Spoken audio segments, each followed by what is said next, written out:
Amen. Amen. Maraming salamat sa Panginoon sa awiting yan, sa katotohanan yan. Pag titingnan natin saan tayo nanggaling, ano ang mga naging background natin sa ating buhay, wala naman tayo may pagmamalaki sa Diyos. At wala tayong masasabi, kahit pa ikaw lumaki sa isang religious na tahanan, but if you understand how you are a sinner in the eyes of God, ano bang may pagmamalaki natin? Pero maraming salamat, tayo po ay niligtas ng Diyos. Amen. Alam mo kung naiintindihan mo ang ibig sabihin ng biyaya, yan po yung biyaya. It's unmerited favor. We are nothing but sinners. Dapat talaga sinusunog tayo sa impyerno. Dapat talagang hindi tayo mabubuhay ng may katiwasayan. Dapat talaga marami tayong problema. That's what we deserve. Pero maraming salamat sa Diyos. Alam mo, marami sa atin kasi nakikita natin dahil wala tayong problema, lalo kay mga kabataan, dahil akala nyo ang lakas-lakas nyo. Dahil may bahay kayo, may nakakain kayo, may trabaho ang mga magulang yun, you all think that everything is going fine. Nakapag-aral ka, matalino ka, may paaralan, may libreng paaralan, may baon ka, pero tandaan mo yan, that is not what life is. Kala mo kahit nasa malamig kang lugar, napapahamak talaga ang buhay mo. Kahit pa sabihin natin, you have all in your life, pero dahil makasalanan ka, dapat talagang sunugin ka sa impyerno. Patas nagrereklamo ka sa mga konting problema sa buhay mo. That is what we deserve. Nagkasakit ka, namatayan ka, nawalan ka ng mga bagay sa buhay mo. That's what we deserve. Nahihirapan ka, ikaw na lang inaapi. Ikaw na lang ng ikaw. Bakit sila ganito ang buhay nila? Bakit sila merong ganito? Bakit ako ay ganito? That's what you deserve. That's what I deserve. Whatever problems you have, that's what we deserve. Pero maraming salamat sa Panginoon sa biyaya niya. Kaya kung ikay nakakaintindi, alam mo, maglilingkod ka sa Diyos. Alam mo, hindi mo ipagpapalit ang iyong pananambahan sa Kanya. Kung nakakaintindi ka sa Diyos, alam mo na dapat lamang ang linggo na para sa Kanya, ibibigay mo para sa Kanya. Kung nakakaintindi ka sa biyaya ng Diyos, bibigyan mo mas maraming oras ang gawain ng Panginoon. Hindi mo kainipan ang ganitong mga pagtitipon. Kung nakakaintindi ka ng biyaya ng Diyos, hindi ka mag-aatubili na ibigay mo ang sarili mo para sa Diyos. At kung ikaw ay nasa gawain na ng Diyos at marami kang problema, you are maybe in a dark times and dark times of your life,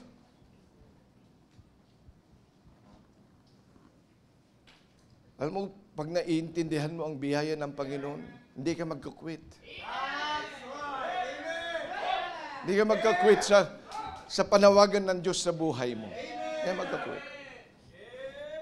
Marami kasi nawawala tayo sa tuwisyo.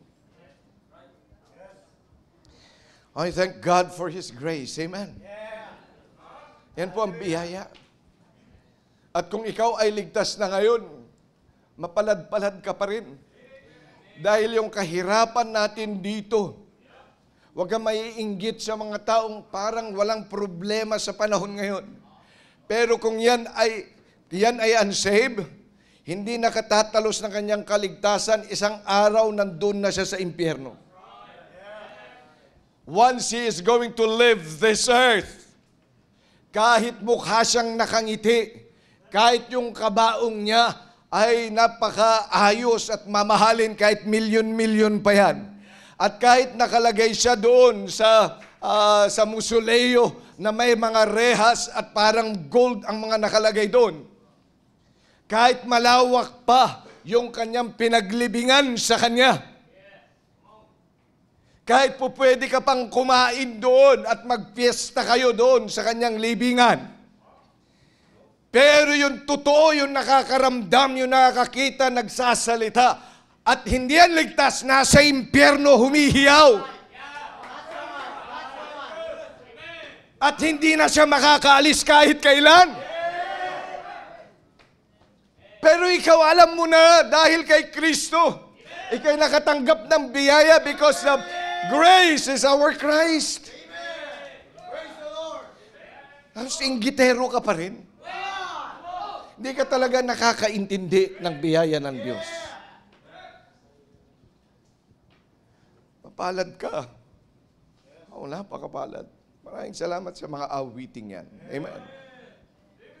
And in line with that, kaya tayo nandito ay para tayo maturuan ng Panginoon. Maraming salamat sa kanyang salita. Alam mo, biyaya na ikaw'y nakakarinig ng kanyang salita. Marami mga pagtitipon, hindi ito ang pag-uusapan. Pag-uusapan politiko. Pag-uusapan yung kasamaan ng iba. Para sila ay maitaas. Pero ito ba'y pag-uusapan natin para ikaw'y lalong pagpalain ng Diyos. At pinag-uusapan natin po ay ang stewardship. Na dapat ikaw ay lumalago. So ang assumption po ng ating pag-uusapan ngayon, karugtong lang ito ng stewardship na ating pinag-uusapan for the past few lessons. But I hope that if you are a child of God, then you should be growing. Ikaw ay dapat lumalago. Pag sinabi natin, alang-alang sa mga bago, hindi yun lumalago nung dati mong pinakalakhan, kundi lumalago ka sa bagong pananampalataya na meron ka. Halimbawa, Brother Alvin, halika nga dito.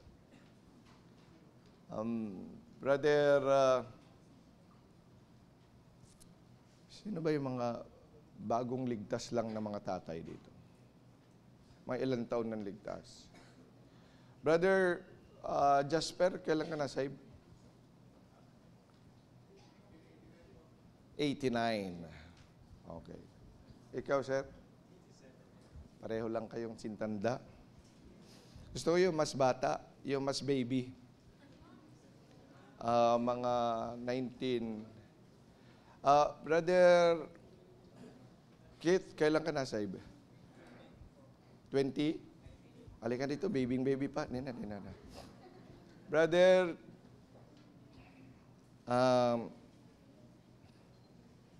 Hermie, kailan ka nga na-save? 2001. Halika nga, Brad. Halika din.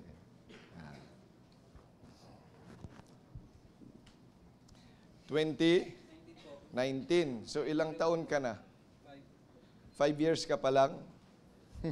Di ba, matatawa kayo? Ilang taon ka na? 45. Hindi. Ilang taon ka na? 5 na, sir. 5 years old pa lang, di ba? Ikaw, Brad, ilang taon ka na? 36 po. 36. Pag tingnan, mukha bang 36 to? Para nga siyang... Okay. Brad, ilang taon ka na? Edad po. Tingnan nyo mga kapatid, di ba? Bakit sila nalilito? Kasi nga dalawa na yung katauhan nila. Yung Brad, yung tinatawag kong Brad. 23. Wow, 23 years old. Yung tinatawag kong kaibigan. 40 po. 40. Dalawa katauhan. Naintindihan nyo na? Kasi yung new life, maraming salamat, 5 years old. 36 at saka, eto, young at heart. Mapupusok pa yan. No? Yun ngayon yung sinasabi, kung save ka na, di ba kaya natatandaan mo kung kailan ka naligtas? Do you know why you should know that? Kasi para maintindihan mo kung kailan ka talaga naging anak ng Diyos. Hindi yung nung baby pa, naging anak ka na ng Diyos. Amen? Hindi yung baby ka. Nung baby ka, naging kabahagi ka sa pagkalalang ng Diyos. Pero nung nagkaisip ka dapat, naintindihan mo na, nung tumanggap ka kay Kristo, yun yung may isip ka na. Kaya doon nung baby ka. Kayo mga nagsasabi, nung baby po ako, naligtas na ako, naging miyembro na ako ng pamilya ng Diyos. Hindi. Sa pamilya mo lang ikay naging miyembro. Dapat magkaroon ka ng kaisipan na makikita mo makasalanan ka at kailangan mo ang Panginoong Hesukristo. At nung tinanggap mo siya, yun yung araw ng iyong kaligtasan. Tanda mo pa ba yun? Ligtas ka na ba? So kung ligtas ka na, yun yung kausap ko ngayon. Kung unsaved ka, huwag kang makinig sa akin. At least alam namin na hindi ka ligtas.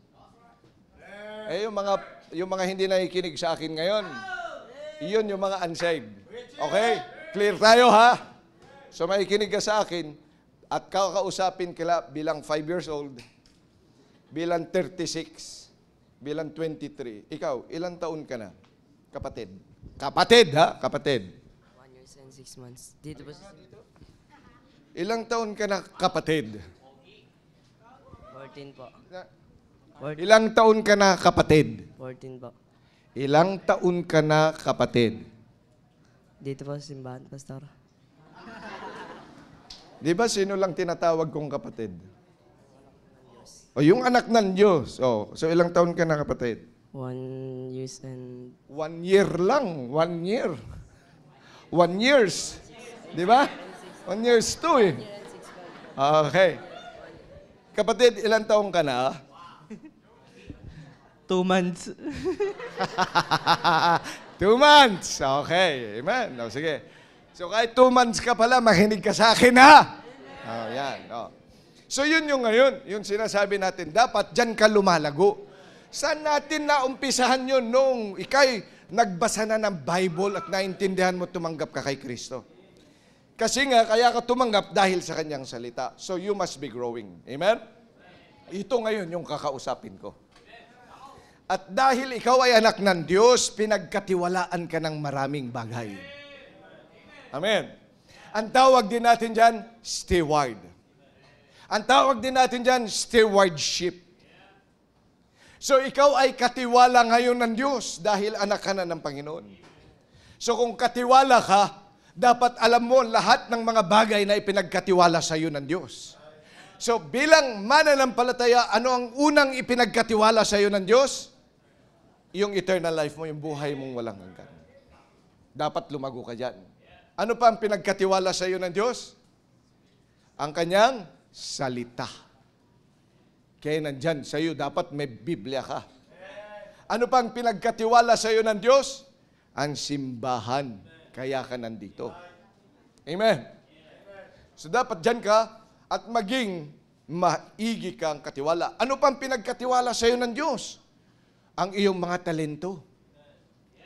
At pinagkatiwalaan ka din ng Diyos ng mga bagay na gagamitin mo habang nabubuhay ka, mga material na mga bagay. Pinagkatiwala din yun ng Diyos. Ngayon, ang sabi ng salita ng Panginoon, dapat ikaw ay isang mabuting katiwala. So malawak po yan. Ngayong umaga ay gusto kong tingnan natin muli ang biyaya na ipinagkaloob sa atin ng Panginoon, biyaya ng pagbibigay. Amen? Amen. So, focus tayo ngayon doon sa pagbibigay. Di ba, bago ka pumunta ng simbahan, marunong ka na rin namang magbigay, di ba? Pero kung ikaw ay anak na ng Diyos, dapat matuto ka magbigay sa tamang lugar na ayon na gusto ng Panginoon. Amen. Okay, tayong lahat ay magsitayo. Buksan natin ang ating mga Bibles doon po sa 2 Corinthians chapter 8. 2 Corinthians chapter number 8. Verse 3 and 4. Ang sabi ng salita ng Diyos, chapter 8, verse 3 and 4. Ano sabi? Moreover, brethren, how? For to their power I bear record, yea, and beyond their power they were willing of themselves, praying us with much entreaty that they would receive the gift and take upon us the fellowship of the ministering to the saints. So, pinag-uusapan ngayon dito ay yung uri din ng pagbibigay. At ano yung uring pagbibigay? Kung paano natin titingnan ang ating mga sarili kung lumalago na ba tayo sa nais ng Diyos bilang katiwala niya ng uri ng pagbibigay. Ang sabi diyan, beyond their power. This is giving beyond our power. Yung higtan yung ating kakayanan. Tayo muna ay manalangin. Dakilang Diyos, pagpalain mo po ang inyong salita naming bibigyang pansin, kaugnay po ng aming pag-aaral tungkol sa paglago namin bilang katiwala, higit sa lahat sa biyaya ng pagbibigay. Maraming salamat sa pagkakataong ito sa pangalan ng Panginoong Hesus. Amen. Okay, please take your seats. So, as a review, ay gusto pong makita natin. Now, tayo ay pag ikaw ay anak na ng Diyos, sa mga kapatid, brothers and sisters. So yung mga brothers ko, say aloud, amen. Yung mga sisters in Christ, say glory. Yan. Yung mga enemies in Christ, manahimik. Oh, hindi ka pa save eh. Pero kung save ka, siyempre kapatid kita. Amen? Ang pagbibigay, dapat matuto ka ng pagbibigay bilang isang anak ng Diyos. Okay? At pinag-usapan natin na ang biyaya, ang pagbibigay ay biyaya. Hindi ito natin deserving. Ayaw naman talaga ng Diyos yung ating ibibigay. Nalalamigan kasi siya. Malamig. Punta na lang siya sa ibang lugar. Bigyan na siya ng lugar na hindi malakas. Doon sa side na yan. Hindi, nalalamigan siya. Doon ka na lang, kapatid. Doon na lang. Doon. Oo. Lumipat ka na lang. Kawawa naman eh. Hindi sanay. Yan. Okay ka na dyan? Sige. Ang pagbibigay. Hindi naman kailangan ng Diyos yung ating mga ibibigay. Dahil nga madumi tayo. Pag sinabi natin nga, di ba, biyaya, undeserved. Hindi naman tayo, pero tinatanggap kahit pa undeserved tayo. Amen? So talaga maganda magbigay. Okay. Now, bilang anak ng Diyos, paano tayo ngayon magbibigay? Una nating tiningnan sa 1 Corinthians 16, verse number 2, di ba? So, as a review. So, anong uring pagbibigay nga? Dapat ito ay pagbibigay sa church. Dito sa church. Dito ka dapat magbibigay. Okay, matutunan mo yan. At ano yung ibibigay mo? Tithes and offerings. Pangalawa, dapat during services. Hindi lang kapag mayroon kang may sweldo. At any time, every time we come, dapat nagbibigay ka. Amen?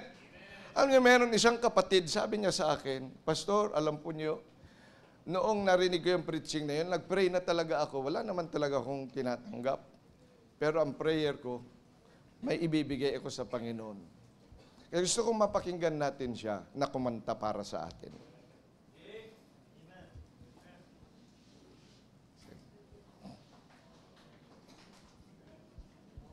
Sige, dito ka na lang para ikaw ang starring.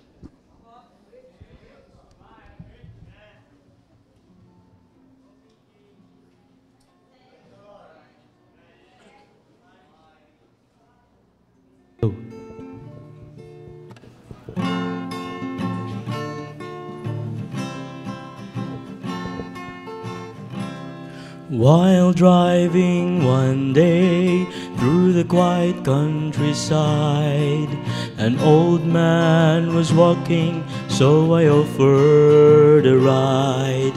His face was all wrinkled, his hair turned to gray, and these are the words that he had to say. I may look like a beggar, but I'm rich as a king. What I have in my heart gives me reason to sing. I'm a joint heir with Jesus, so why should I sigh? For these are the treasures that money can't buy. Money is worthless when the soul is at stake. If gold but redemption, how much would it take? But He loved me and He saved me, and I can't explain why. For these are the treasures that money can't buy. So if you look at my garments and you notice they're torn, well, I've a new royal garment that's never been worn. And the cabin I live in is the home till I die. But I've a mansion in glory that money can't buy. Money is worthless when a soul is at stake.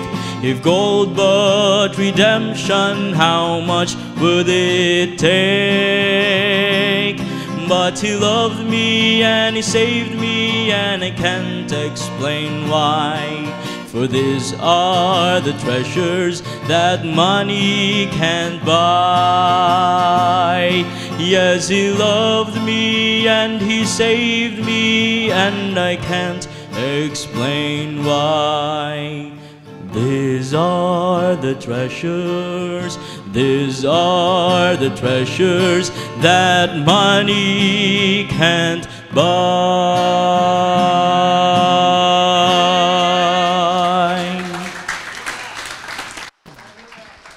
Amen. Kasama ko siya sa soul winning kahapon at nag-testify nga siya. Maraming salamat daw dahil natutunan niya yung bagay na yun. Marami kasi sa atin nagbibigay lang kapag may sweldo. Hindi ka umaasa sa biyaya ng Diyos. Kahit may sweldo lang bang pwedeng magbigay? Hindi naman ah. Kami nga wala naman sweldo, pero bakit nakakapagbigay? Hindi talaga yan sweldo, kundi yung biyaya ng Diyos. Yan ang tamang pagbibigay. Hindi ka nagbigay dahil lang may sweldo ka. Tama, yung sweldo mo, magbigay ka. Tama yun. Tithes and offering mo yun. Pero doon lang ba tayo aasa? Kung anak ka ng Diyos, may aasahan ka pang iba. Kaya hindi tayo pinagpapala, kaya hindi binubuhos sa atin ang pagpapala ng Diyos. Paano nga? Mali ang iyong kaisipan tungkol sa pagbibigay. So I'm telling you this because it is a good thing. This is the secret that I had. Hindi na tuloy sikreto. Pero maraming salamat sa payon. Natutunan ko yun. And the Lord has been blessing. And I'm telling you because I'd like you to be blessed of God. Matuto tayo magtiwala sa Diyos. At siya yung magbibigay. Kung yung uwak nga ginamit niya, kung yun ngang isang tao, yung tao na sa Sarephath woman ay ginamit ng Panginoon. At sila ay lahat mga yun ay pinagpala, ikaw pa kaya? Paano mo kasi minamaliit mo ang Diyos? Kaya ka nagbibigay dahil nga ang thinking mo, yun lang boss mo ang kayang magbigay sa'yo. Dapat mas malawak isip mo, kapatid. Hindi mo Diyos yung boss mo na nagbibigay. Yung magulang mo, hindi rin yun ang Diyos mo. Buti nga nagbibigay sa'yo, maraming salamat. Pero yung magulang mo lang ba ang kanyang gagamitin para magpadala? Hindi. Lahat ng uri pwede niyang padalhan. Because that's our God. Yun ang tamang pagbibigay, kapatid. Kaya ngayon, na nakaintindi ka, dapat magkaroon ka talaga ng puso na ganyan. Amen? During services, regularly, it's increasing. Ano pa? Doon sa 2 Corinthians 9:7, pinag-usapan natin, dapat talaga pinapanalangin mo yan. It's a purpose giving. It is not grudgingly. It is not forced by need. But it is giving cheerfully. Dapat masaya ka sa iyong ginagawa. Amen? At it should be advanced. prepared. It should be planned. At nung Wednesday, pinag-usapan natin, dapat may budget ka talaga yan. Budgeted yung ibibigay mo sa Diyos. May budget ka para sa sarili mo, doon sa bahay mo. Pero dapat may budget ka rin para sa Diyos. Tingnan mo ang budget mo, kapatid. May budget ka ba talaga sa Panginoon? Wala naman na. May budget ka sa pagkain. Tingnan mo, ikumpara mo yung budget mo sa pagkain, doon sa, para sa bahay ninyo, para doon sa, para sa Diyos. Tingnan mo ang budget mo. Alin ang malaki? Tahimik ang buong paligid. Kasi yan ang budgeting. Minsan kasi tayo, nag-budget kang ganyan, magnanakaw ka naman sa iba. Ang tawag natin yan, pag nasa gobyerno ka, di ba, malversation of funds? Alam mo kung bakit meron yan, tinatawag na budgeting. Para ito lang yung gagamitin mo. Kung ito ay para sa flood control talaga yan. Eh bakit nagbaha pa? Eh bilyon-bilyon. Ay ewan ko kung saan nila inilagay. Di ba? Di hahanapin mo saan inilagay yun. Para pala ito sa pagkain eh, ba't wala kaming kinakain? Para pala ito sa ganito eh. Bakit wala tayong kuryente? Akala ko ba mayroon tayong budget sa kuryente? Para pala ito sa lote. Ba't wala tayong lote? Amen. Kaya dito sa simbahan, ginagawa yon.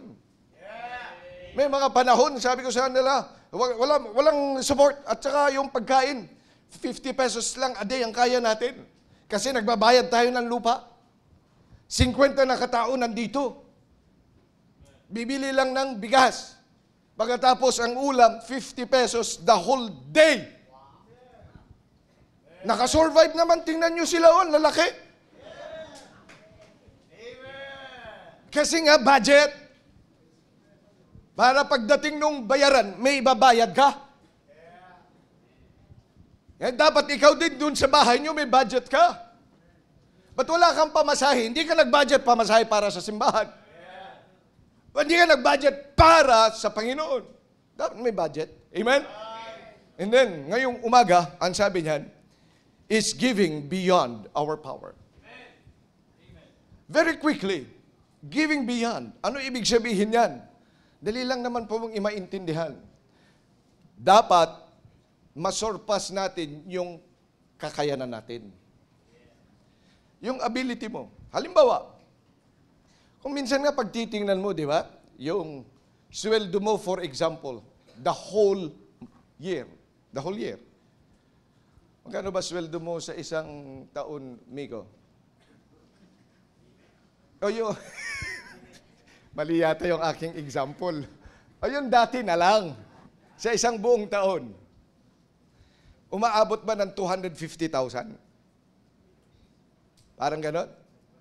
Mas higit pa. Oh, pambihira. Higit pa. Sabihin siya, mga 1,000,000. Hindi naman, 500,000. O, sige, sabihin natin 500,000. Yun ang kanyang tinatanggap the whole year. Tanong, magkano magiging tithes nun? Pag 500,000, di dapat may 50,000 siya. Tama? Na naibigay the whole year. Hello?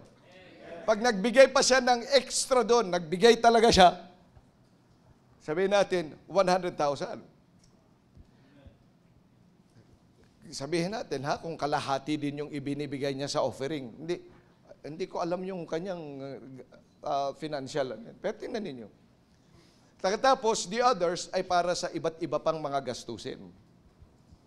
So, ang kaya niya, yung 400, wala na siya doong, yung 400, marahil ay wala na siyang mga, ang tawag niyan, wala na siyang mga ibang mga bagay sa buhay niya. Pero kaya, ang ang kanyang ability para magbigay ay nasa 100,000. Tama? Yun yung abilidad. Yun yung maluwag. Hello? Yun yung maluwag, di ba? Kasi kaya niya mabuhay. Pero pag hinigitan yun, ang tawag natin dyan, hinigitan niya, ginawa niyan 200,000. Di ibig sabihin, magsasakripisyo na siya. Ito yung tinatawag ng Panginoon, giving beyond your power. Tanong ko sa bawat isa sa atin, ganun ba tayo magbigay? para sa Panginoon sa kanyang simbahan. Ngayon, pag hindi pa ganyan, ang sabi ng Panginoon, ang sabi ni Apostle Paul, I do you to wit. Alam mo ang panawagan niya na yung biyayang ito na ginagawa ng Macedonian churches, giving beyond their power, doon sa nilang abilidad, ay mapasa inyo rin dyan sa Korinto. Ang nais ngayon, ibig sabihin, ang nais ng Diyos, bawat isa sa atin ay ganun din ang ating buhay pagbibigay. Amen. So maigtan natin.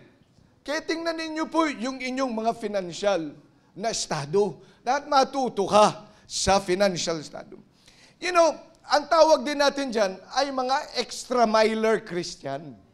Di ba mahilig ang Panginoon dyan? Ang sabi niya, pag inutusan ka ng 1 milya, nabubuhatin mo yan, anong sabi ng Panginoon? Gawin mo ang doble. Alam mo, pati ang Panginoon, pinakita rin niya. Kinakailangan niya magkatawang tao. Amen? Enough na sana yun eh. Pwede naman siya magkatawang tao, pero hari pa rin siya pagdating dito. Pwede? Paglilingkuran pa rin siya dito eh. Ang puntos lang naman, magkakatawang tao. Kailangan lang may dugo na dumanak para sa kaligtasan ng tao. Pero siya, sinobrahan niya.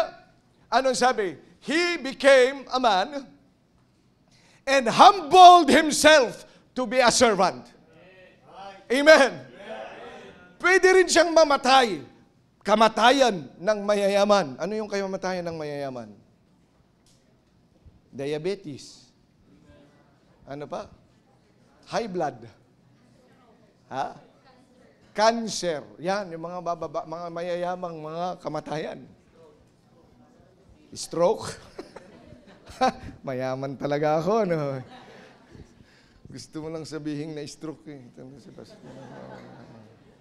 Anyway, pwede siyang mamatay sa mga bagay na gano'n. Pwede yung mahiga lang siya, patay na siya. Tama? Pero anong pinili niya? Even the death of the cross. Kasi yan ang ating Panginoon. Yan bang Panginoon mo? Bakit sa larangan ng pagbibigay ay hindi mo kaya? Di ba? Di ba? Ano? Ayos ka lang? Nahihilo ka? Oh. So yun, na-stroke ka ba? So dapat, yan ang uri, giving beyond their power. Pangalawa, pag sinabi natin giving beyond power, when we personally surpass or profusely surpass our abilities, yung pangalawa, bakit natin sinasabing beyond their power, it's a personal willingness to do things. Personally yun. Hindi dahil sa nainggit ka sa iba. Uy, kaya ko rin yun. Kundi ikaw ay personally willing kang gawin yun. Amen. Na magsakripisyo. At yung desire na yan ay genuine. At hindi ka laging nagkukwenta. Marami kasi nagbibigay ng sacrifice, pero ang galing magkwenta. Amen. Marami akong naririnig. Mga magulang, binigay ko sa inyo lahat-lahat. Ito lang igaganti mo sa akin. Well, I'm not justifying the person na hindi marunong tumanaw ng utang na loob. Pero ang sinasabi ko on the point of view of giving beyond power. Nakakaintindihan po tayo? Yung giving beyond power, hindi siya makwenta. Kung ibinigay na yun at kahit nagsakripisyo siya at kahit kinakailangan i-give up niya yung ibang mga bagay, pag naibigay na niya yan, hindi na niya sisingilin. Ay marami kasi mapagkwenta. So that is not giving beyond power. Alam niyo, natutuwa ako nga. Yung isang kabatiran natin dito noon, pero nasa langit na siya, at gano'n lang kanyang patuto, sabi niya. Kasi kung minsan, na pag-uusapan natin, talagang napakalaki niya magbigay. At kung minsan yung mga bagay na para sa kanya, hindi na niyan kinukuha.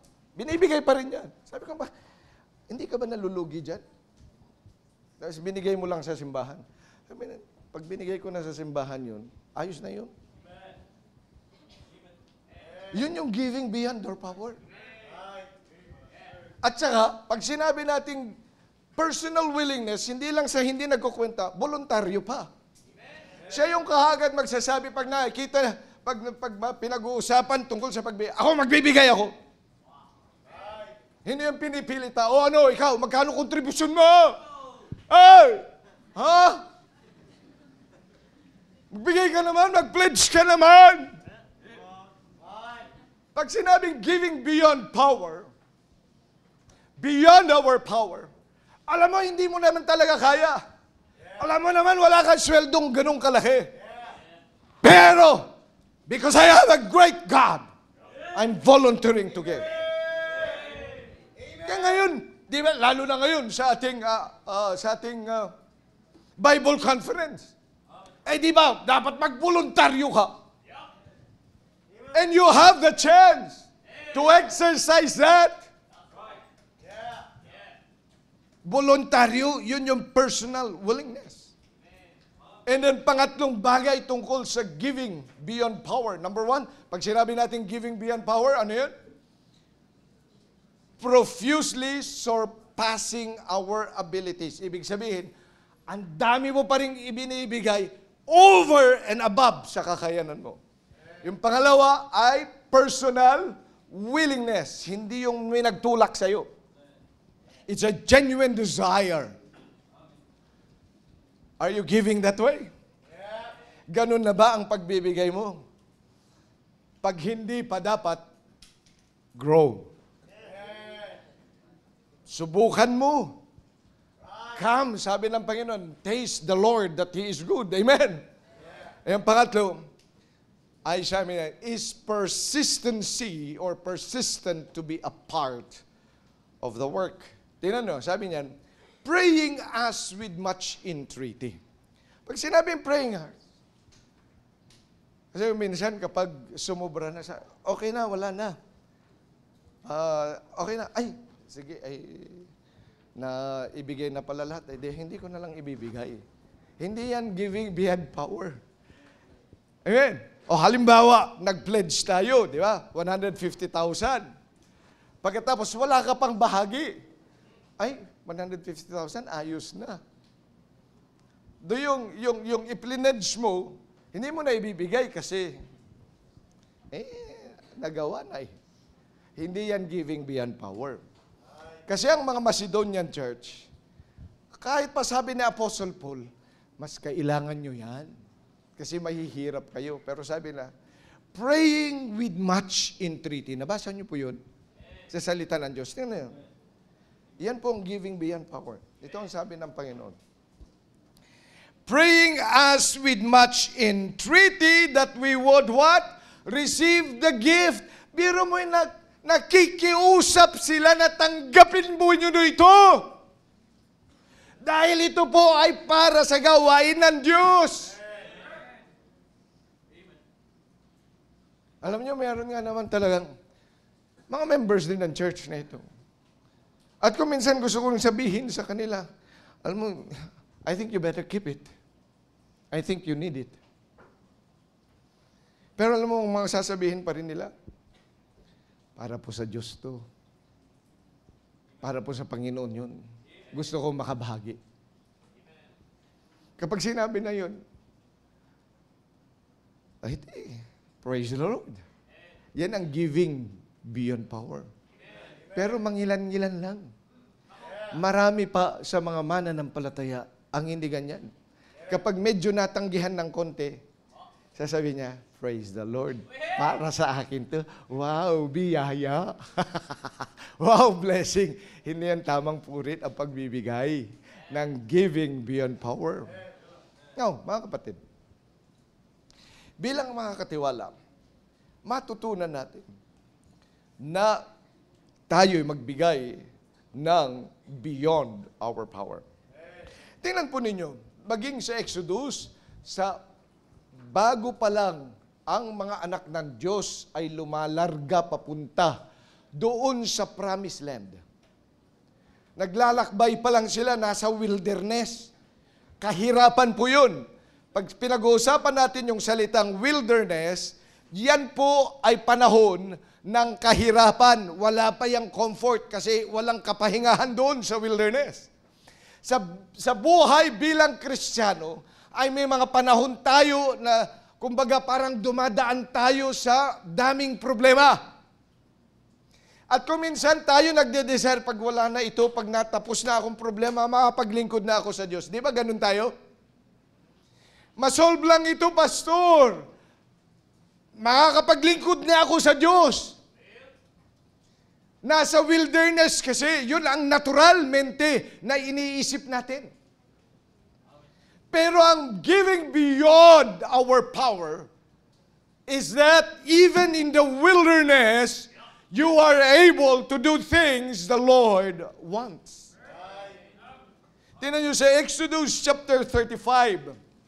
Sa larangan ng pagbibuild up, doon sa kanilang templo, o doon sa tabernakulo na nais ng Diyos, para makapiling niya itong mga taong ito. Sa Exodus 35, verse 5, naglalakbay po yun, ha? Mahirap po yung buhay nila noon. Wala pa doon sa kanilang promised land. Wala pa sa bahay nila. Naglalakbay pa sila kasama ang lahat ng mga bagay. And yet the Lord said, verse number 5, take ye from among you an offering unto the Lord. Ang bihira. Nais ng Diyos na kahit sa gitna ng kahirapan ay mayroong offering. At para saan yan? Verse 5, whosoever is of a willing heart, let him bring it, an offering of the Lord. Ano yung mga offering na yun? Pimbiriha. Hindi yung gusto mo lang. Ano ang pina-offer ng Diyos? Gold, silver, and brass. At sumunod pa sa lahat niyan sa verse number 10. Hindi sila ang pumili. Hey! Hindi sila ang pumili nung i-offer. Sinabi ng Diyos ang dadalhin sa gitna ng kanilang kahirapan. Pero ang sabi ng Diyos, whosoever is of a willing heart. At yan po, dahil nga sa katotohanan yan, sumunod ang bansang Israel and they were able to build a tabernacle for the Lord. Giving beyond power. So sa panahon natin, marahil sasabihin natin, tayo ay naghihirapan, tayo ay dumadaan sa kahirapan, tayo ay dumadaan sa mga problema. And yet, the Lord said, whosoever has a willing heart, take an offering. You know why? Because God wants to do something else out of that offering. Sa 1 Chronicles chapter 29, tinan po ninyo, the same thing that has happened. Chapter 29 and verse number 9. Then the people rejoiced, for that they offered willingly, because with perfect heart they offered willingly to the Lord. And David the king also rejoiced with great joy. Yan po yung source kasi ng totoong kagalakan. Hindi ka naman makakaramdam ng kagalakan kung hindi ka dumadaan sa kahirapan.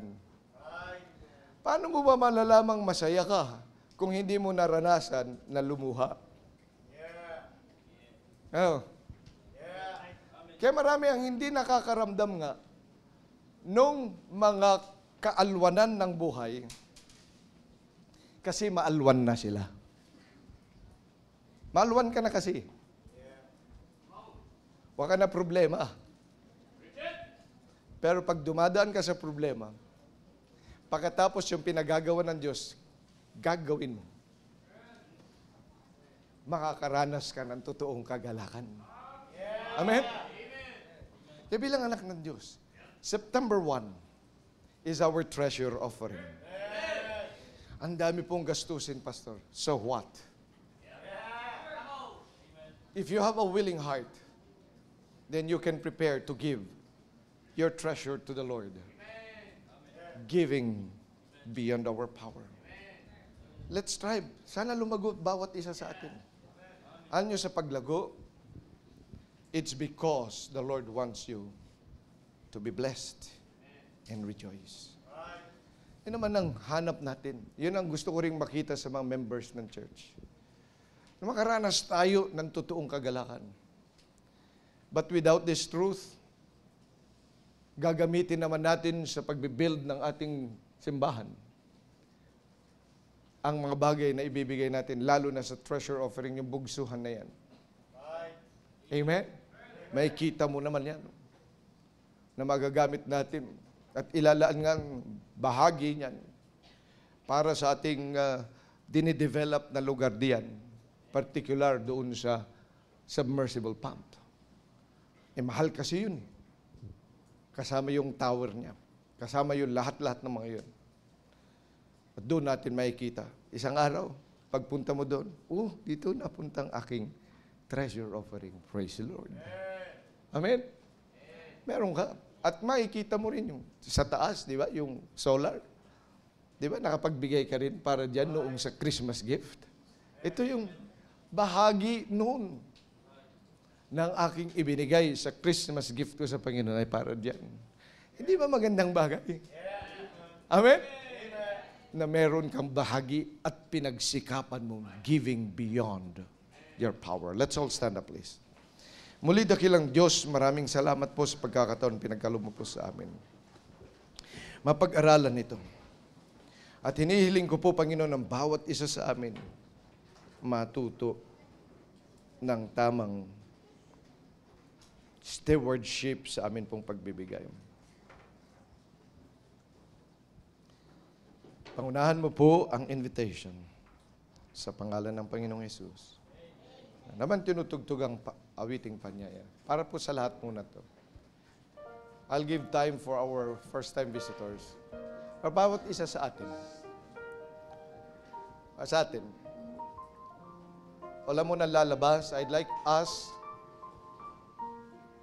each of us to really look at ourselves. Kumusta ang pagbibigay mo, kapatid? Are you growing as a steward? So, ano yung mga naririnig natin? I'd like you to be responsible. I'd like God to bless you. Bilang inyong pastor, I'd like God to really bless you. So, para sa lahat po itong invitation ko, are you growing in giving? Yung tamang uri ng pagbibigay.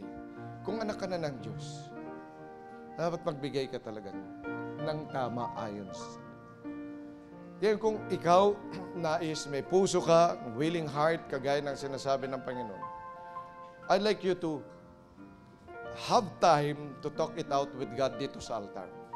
Sabang tinutugtog ang awiting panyaya, ba't hindi ka lumapit sa Panginoon dito sa altar, may pag-usap, Lord, kagaya ng narinig ko, I think I should really give the way you want me to give. I want to be blessed the way you want us to be blessed. Hindi naman dahil sa sinabi lang ni Pastor, kundi nakikita ko sa inyong salita. Alam ko naman na dapat ito talaga yung gagawin isang Kristiyano. And I will be willing. Here am I, Lord. May pag-usap ka sa Panginoon. Dito sa altar, at ipapanalangin din kita.